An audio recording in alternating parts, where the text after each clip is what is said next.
Sveiki. Šiandieną norėčiau pakalbėti apie žemaičių kalvyną. Vat štai jisai. Nu, aš jį padariau čia tokį vertikalų. Originaliai jisai atrodo vat štai šitaip šonu. Toks pakrypęs. Čia Baltijos jūra. Čia mūsų brangi lietuvėlė. Ir vat štai šitoje vietoje yra žemaičių aukštuma. Su savo kalvomis ir kalnais. Va. Ir prieš tai, kai pakalbėsime apie tas aukštumas, norėčiau kelis žodžius pasakyti apie baltiškus dievus. Yra girdima, kad jau šitie baltų dievai yra tokie nusenę, jau senai jų nebėra. Atėjo prieš tai 600 metų krikščionys ir viską sunaikino. Nebeliko tikėjimo, nebeliko nieko ir svarbiausia, nebeliko baltiškų dievų. Nuliūdinsiu tuos, kurie taip sako. Baltiškiams dievams, jeigu mes neimam Saulę, Mėnulio ir visus kitus, o jamam tas, kas po kojomis, mažiausiai jau jiems 1,5 milijono metų. Ir jie dar po šiai dienai yra gyvi, kaip nekeista.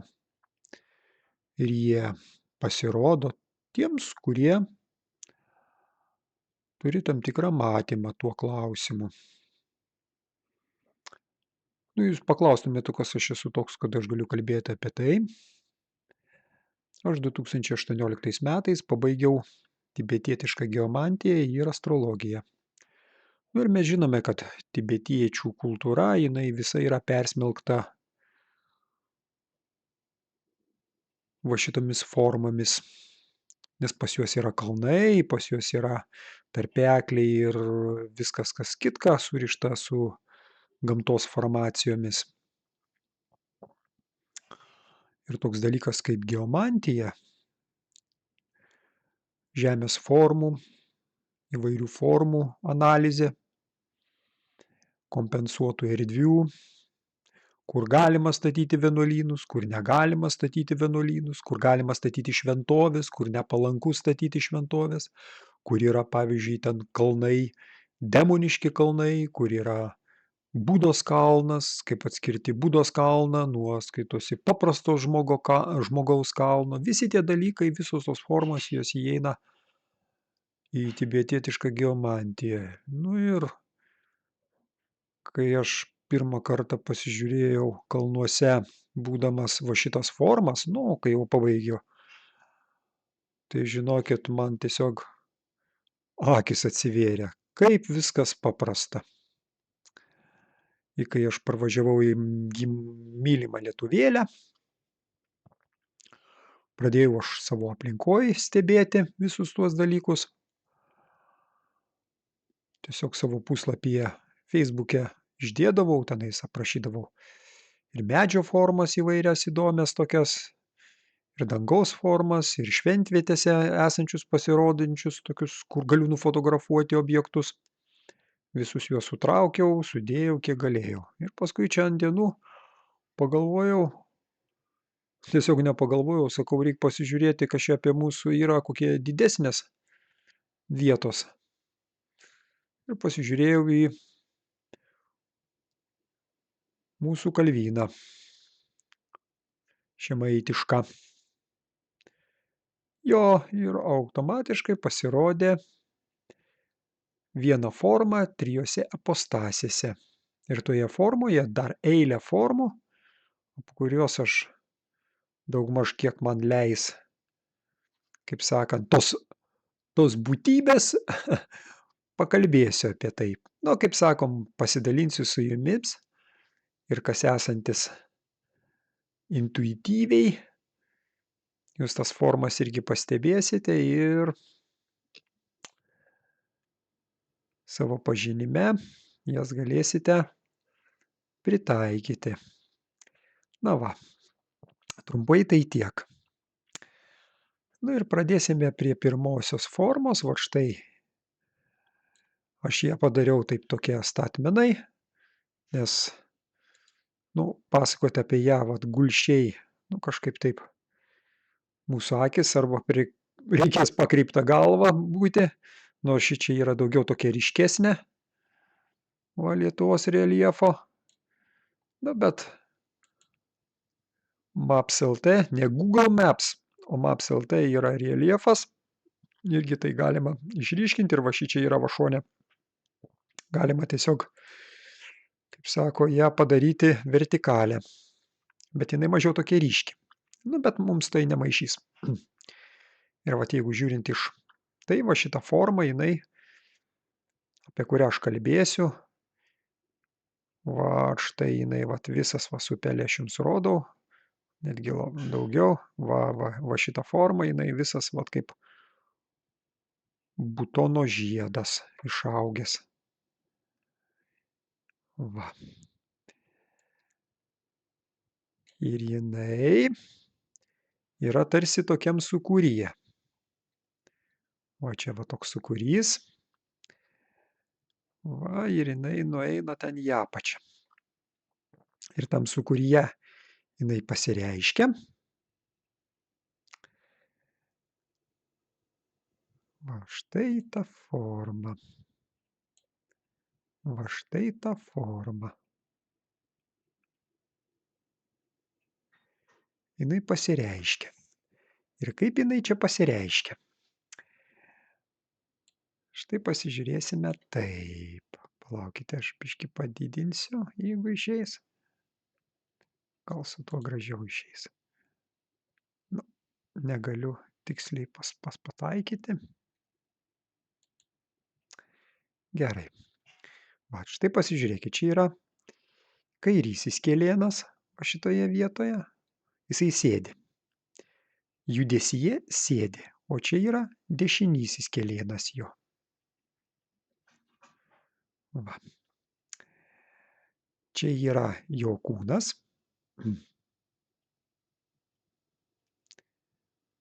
Čia yra viena dešinė ranka padėta ant kėlėno, o kairė ranka sulenkta per alkūnę. Va matote, va per alkūnę. Alkūnėje yra vienas iš kalnų, kurisai 210 su viršum metro aukščio. Žasūgalio kalnas, va, kaip tik tai alkūnėje. Ir va, ta ranka sulenkta. Ir štai, jinai, šičia, jos tos delnas, toksai, galim sakyti, šitoje vietoje. Ir jinai laiko kažkokį tai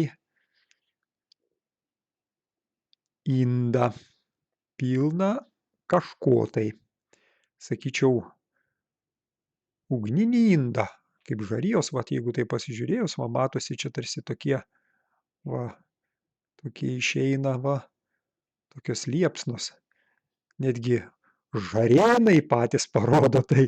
Bet žarėnai čia mažiausiai, bet per ilgą laikotarpį susiformavo netgi miestelio pavadinimas toksai. Va čia aukos inde. Gal biškį iš toliau pasižiūrėsim, tam aukos inde kažkoksai liepsnojimas, karštis. Ir tai parodo. Žinoma, netoli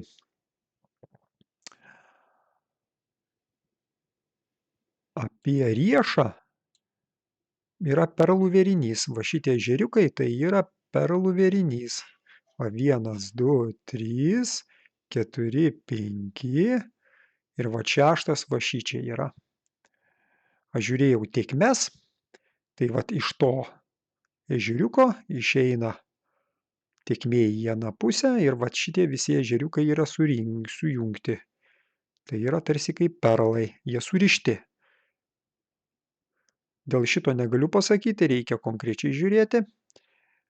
Nu, ten nerodoma yra, bet vat, visi va šitie yra labai gražiai surišti. Va šitie. Tai kaip perlai.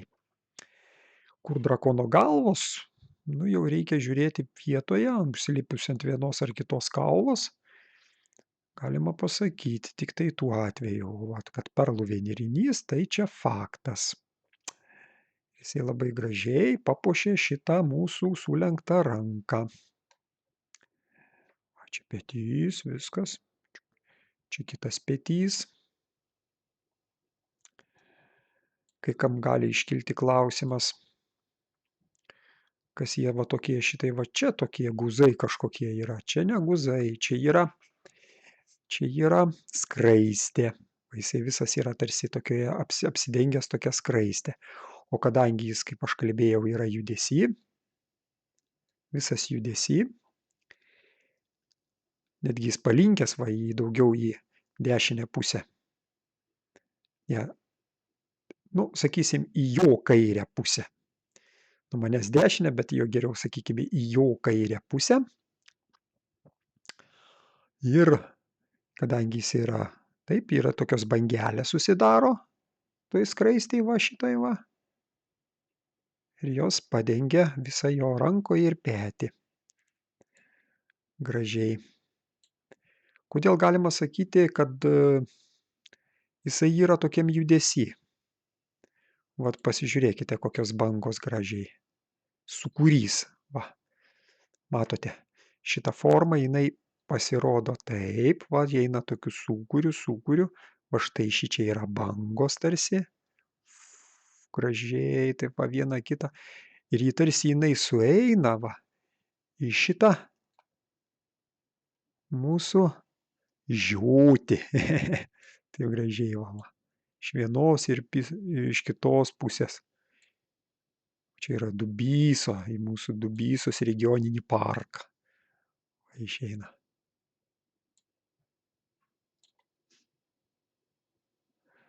Labai gražu. Jisai sėdi.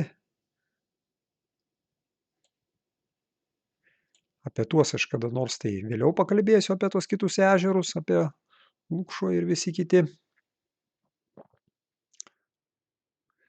Va, dabar mes pereisim prie jo gražios galvos. Kas jinai tokia yra? Nu, matote, galva jinai va štai šitoje vietoje. Čia yra jo karūna. Va. Didelė karūna. Gali sakyti, o čia kažkokie, tai čia tokia per didelė ta kepurė jam. Na, jeigu kas nori, pasistudijuokite egiptiečių dievus, jūs pamatysite ir ypatingai, kokios ten pas jos karūnos. O, įsiveskite į Google paiešką egiptiečių dievai ir pamatysit. Va. Tai va, tai šičia jo kepurėje, va toj karūnoje, galima sakyti, taip yra, va šitas yra smaragdas, deimantas. Štai va šičia yra centrinėje dalyje. O štai šičia jo yra išminties akis, kuris jisai stebi. Ir įdomiausiai tai, kad netgi vietovardis, va pasižiūrėkime, šičia yra, va jeigu tai padidinsim biskutuką, Dievo krėslas, tai yra 176,5 metro aukštyje. Dievo krėslas, netgi vietovardis pavadintas, tai yra ta kalva Dievo krėslu. Įsivaizduojat, kaip įdomu? Va, va. Čia yra ir išminties akis. Jisai kontroliuoja visą Žemaitiją savo išminties akim. Nu, žinoma, čia jo yra barzdelė, ūsai. Va. Tai išminties akis jinai iš tokių 3 suformuota. Dar pastudijuosiu gal netgi iš 4. Čia jau reikia žiūrėti centrinę ašį, va šičia toje vietoje, tą sakralinę erdvę ir taip toliau. Ar jinai formuojasi iš 3 ar iš 4, jau čia reikia vietoje žiūrėti. Bet pats faktas, kad galva jinai gražiai matosi va šitaip. Niekur nuo jos nepabėgsi. Mūsų saugotojo. Va. O čia jo išminties akis. Tai va, šiandienai tai būtų tiek. Ką galėčiau pridurti prie viso šito?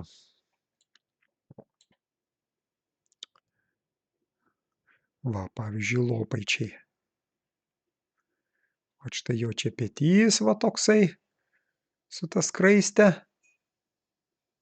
Ir visi sako, vo, čia mūsų lopaičiai, lopaičių piliakalnis, lopaičių šventkalnis, va šitoje vietoje, va, jisai 180 su biskutuką metro. Irgi graži vietelė. Va. O čia yra visas 1, 2, 3, 4 viršukalnė, 5, 6. Va mato, tiesiog visa ranka nusėta. Reikia žiūrėti, reikia tyrinėti.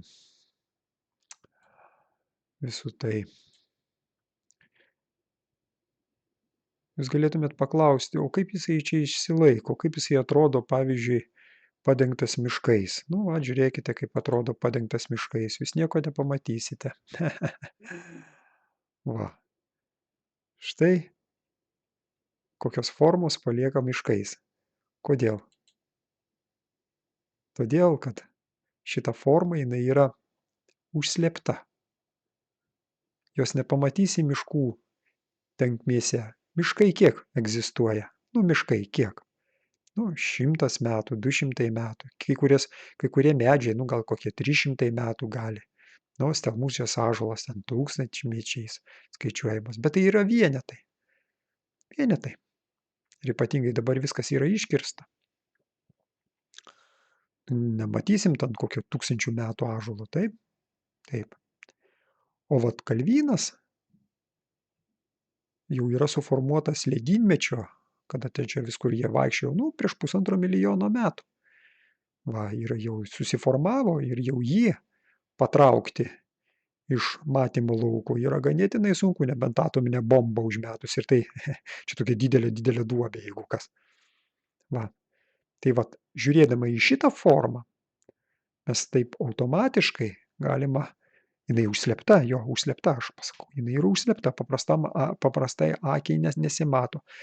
Jau aš dar pasižiūrėjau, ar šitą formą jinai matėsi seniau žemėlapiuose. Taip, šitą formą netgi ir seniau žemėlapiuose matydavosi. Nereikia nebūtinai, kad būtų čia kažkoksai specialus toksai. Visos aukštumos jos sueina būtent vat, į šitą žemumos aukštumos ir jų santykis sueina vat, į šitą formą. Ir dėl to jinai yra tokia labiau užslėpta, kadangi apaugusi miškais, o miškai jau užslėpia visus tuos dalykus. Miškai kaip antrinis toksai faktorius. Žinoma, kada kontaktuojame, aš paskui parodysiu dar vieną tokią formą, va šitoje formoje yra eilė dar visų formų, kaip kai kurios formos netgi yra atskleidžiamos miškuose. Pačiuose miškuose, tik tai reikia suprasti, va šitai formai jau eina šimtai kilometrų, ar taip? Bet aš jums parodysiu formas, kurios ten 5-6 kilometrų, nu, tokių spindulių atsiskleidžia. Galiu tik tai truputuką užsiminti. Va šitam mūsų Platelių ežero regioniniam parke, va šitam. Plateliuose yra labai. Tiesiog tik tyrinėk ten tos vietos. Tai va, šiandieną tai tiek. Kitą kartą pakalbėsime apie šitą formą tolėliau, nes, kaip aš minėjau, jinai apsireiškia 3 epostasėse, šitą vieną formą. 3 epostasėse. Vieną šiandieną aš kaip tik tai jums paminėjau. Gerai, sėkmės visiems.